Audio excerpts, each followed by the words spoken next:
Assalamualaikum warahmatullahi wabarakatuh. Perkenalkan, nama saya Lalu Abudan Suendra, nomor induk Taruna 20293454 dari jurusan Diploma 4 Pertanahan Sekolah Tinggi Pertanahan Nasional. Pada kesempatan kali ini saya ingin memberikan hasil dari pengamatan saya tentang buku yang berjudul Ekoturisme Lereng Merapi Pasca Konsolidasi Tanah yang diterbitkan oleh STPN Press pada bulan Juli tahun 2015 dan ditulis oleh Bapak Aristiono Nugroho dan Bapak Sutaryono sebagai bentuk tugas dari mata kuliah Pendidikan Kewarganegaraan. Saya memilih buku ini untuk saya amati karena buku ini menarik bagi saya, karena buku tersebut membahas tentang pemanfaatan tanah dan lahan pasca bencana alam di sektor pariwisata dengan membuat konsep pariwisata yang berkaitan dengan alam. Buku Ekoturisme Lereng Merapi Pasca Konsolidasi Tanah memiliki 240 halaman yang terdiri dari 6 bab, yaitu bab pendahuluan, bab konsolidasi tanah partisipatif di lereng Merapi, ekoturisme di lereng Merapi, konsolidasi potensi lereng Merapi, strategi pengembangan ekoturisme, dan bab penutup. Buku Ekoturisme Lereng Merapi Pasca Konsolidasi Tanah berasal dari laporan pelaksanaan Proling dusun di lokasi konsolidasi tanah lereng Merapi yang dilaksanakan di dusun-dusun di dekat lereng Merapi. Kawasan Gunung Merapi dikenal memiliki keindahan dan keunikan, sehingga banyak wisatawan asing dan wisatawan lokal yang tertarik mengunjungi kawasan tersebut.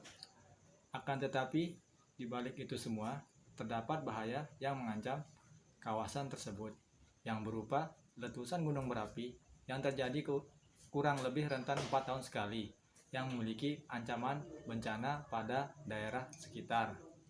Buku ini mengangkat erupsi gunung berapi pada tanggal 26 Oktober 2010 selama 3 hari berturut-turut, di mana banyak sekali korban, baik manusia juga harta benda yang jatuh rusak. Untuk itu, pemerintah setempat berupaya menanggapi bencana dengan mengirim badan yang bertugas dalam situasi bencana seperti Badan Nasional Penanggulangan Bencana atau BNPB dan Badan Penanggulangan Bencana Daerah atau BPBD untuk mengevakuasi penduduk yang tertimpa bencana. Selain bantuan pakaian dan makanan, pemerintah juga memikirkan penduduk setempat untuk memberi mereka tempat tinggal pasca bencana untuk melanjutkan kehidupan masyarakat yang menjadi korban bencana. Nah, disinilah Badan Pertahanan Nasional bergerak dalam membantu pemerintah dengan melakukan konsolidasi tanah pada daerah kawasan Gunung Merapi.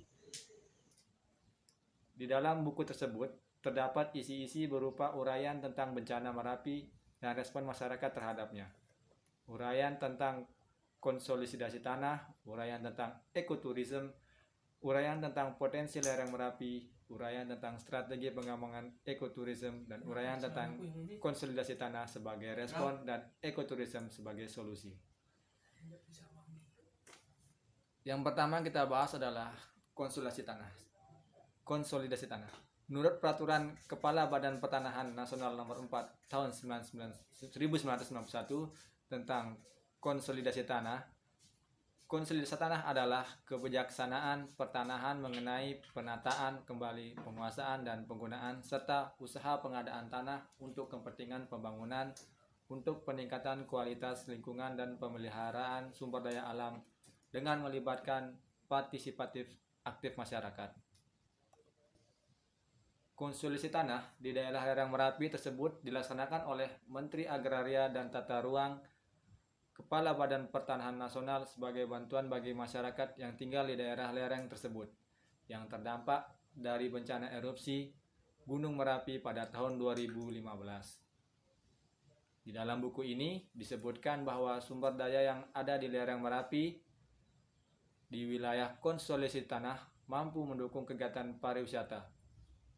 Maka hal yang paling logis untuk meningkatkan kesejahteraan masyarakat setempat adalah dengan melaksanakan ekoturisme di lereng Merapi pasca konsolidasi tanah. Konsolidasi tanah dilakukan di dusun-dusun di dekat lereng Merapi. Dibutuhkan tindak lanjut berupa perbaikan infrastruktur dan pemberdayaan masyarakat, pelaksanaan dan pengembangan ekoturisme di lereng Merapi. Memberi kesempatan kepada masyarakat setempat untuk meningkatkan kemampuannya dalam memanfaatkan kondisi alam, ekonomi, sosial, dan budaya. Ekoturisme juga memberi kesempatan pada masyarakat setempat untuk belajar dari kondisi lingkungannya, sehingga pemikiran, sikap, tindakan, dan perilaku mereka menjadi lebih ramah terhadap lingkungannya. Berbasis prinsip belajar terus-menerus, masyarakat di lereng Merapi berpeluang membangun dan mengembangkan pariwisata bertanggung jawab. Konsolidasi tanah dilakukan di lereng Merapi adalah penguasaan, pemilikan, penggunaan, dan pemanfaatan tanah. Maka, ikhtiar ini sudah selayaknya menutup kekhawatiran akan terjadinya konsolidasi modal para investor dari luar wilayah lereng Merapi, sebagaimana semangat konsolidasi tanah yang menginginkan kualitas hidup masyarakat setempat. Kegiatan berikutnya tidak boleh menjadi lokomotif penarik gerbong investor dari luar wilayah. Ekoturisme tidaklah dimaksudkan mentransformasi masyarakat tani menjadi masyarakat wisata, melainkan mengupayakan agar masyarakat tani yang ada memiliki kemampuan mengemas kegiatan tani dan ikutannya sebagai objek wisata. Meskipun kegiatan konsolidasi tanah telah sampai di ujung, tetapi sesungguhnya hal ini masih permulaan bagi masyarakat dalam upaya mereka mewujudkan ekoturisme sebagai sebuah strategi penghidupan. Selanjutnya, ekoturisme di lereng Merapi. Ekoturisme di lereng Merapi sangat memungkinkan untuk diorientasikan sebagai sebuah strategi penghidupan. Dalam konteks ini, penghidupan dimaknai sebagai kemampuan, aset, dan kegiatan yang diperlukan untuk menjalani kehidupan. Hal ini mencakup pengertian yang lebih luas dari sekedar pendapatan dan kesempatan kerja, karena meliputi hubungan yang kompleks antara kemampuan, aset, kegiatan ekonomi, dan dinamika masyarakat terkait dengan adanya sumber daya yang dimiliki. Sebagai strategi penghidupan, maka ekoturisme juga memungkinkan untuk dikembangkan pada wilayah yang mempunyai keunikan pesona alam dan kondisi sosial budaya yang khas, baik pada kawasan budidaya dan kawasan lindung maupun pada kawasan rawan bencana. Terdapat 5 prinsip dasar pengembangan ekoturisme di Indonesia, yaitu yang pertama, prinsip pelestarian yang memberi arahan agar kegiatan ekoturisme yang dilakukan tidak menimbulkan kerusakan dan pencemaran lingkungan. Salah satu cara menerapkan prinsip ini adalah dengan menggunakan sumber daya lokal yang hemat energi dan dikelola oleh masyarakat setempat. Selain itu, wisatawan juga harus menghormati dan turut serta dalam pelestarian alam dan budaya pada daerah yang dikunjunginya. Kedua, prinsip pendidikan. Prinsip pendidikan memberi arahan agar kegiatan ekoturisme yang dilakukan berkontribusi dan mampu memberi pendidikan pada masyarakat setempat, para wisatawan, dan masyarakat secara luas. Salah satu cara menerapkan prinsip ini adalah dengan memberikan informasi menarik tentang nama dan manfaat tumbuhan, hewan, dan bentang alam yang di lokasi wisata. Ketiga, prinsip pariwisata yang memberi arahan kegiatan ekoturisme yang dilakukan memiliki unsur kesenangan yang mampu membuat wisatawan nyaman dan nikmat atas menu wisata yang disajikan. Keempat, prinsip perekonomian yang memberi arahan agar kegiatan ekoturisme yang dilakukan membuka peluang ekonomi bagi masyarakat setempat dan masyarakat secara luas.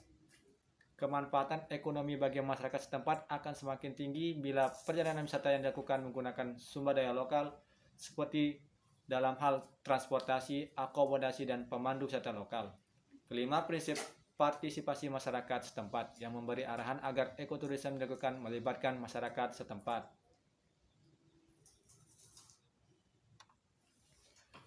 Optimalisasi pemanfaatan sumber daya yang ada pada kawasan ekoturisme lereng Merapi perlu dilakukan secara bersama-sama, baik oleh warga masyarakat, kelembagaan masyarakat, maupun badan usaha milik desa dan pemerintah desa. Hal itu dapat dilakukan dengan cara memanfaatkan sumber daya alam yang ada, mengoptimalisasi sumber daya ekonomi, memanfaatkan sumber daya sosial, dan mengoptimalisasi sumber daya budaya.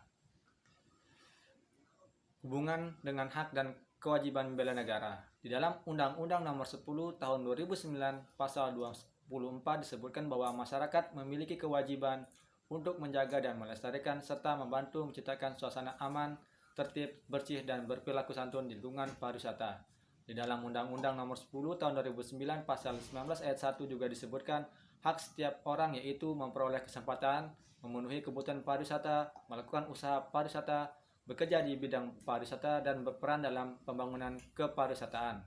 Sekian hasil dari pengamatan saya tentang buku yang berjudul Ekoturisme Lereng Merapi Pasca Konsolidasi Tanah.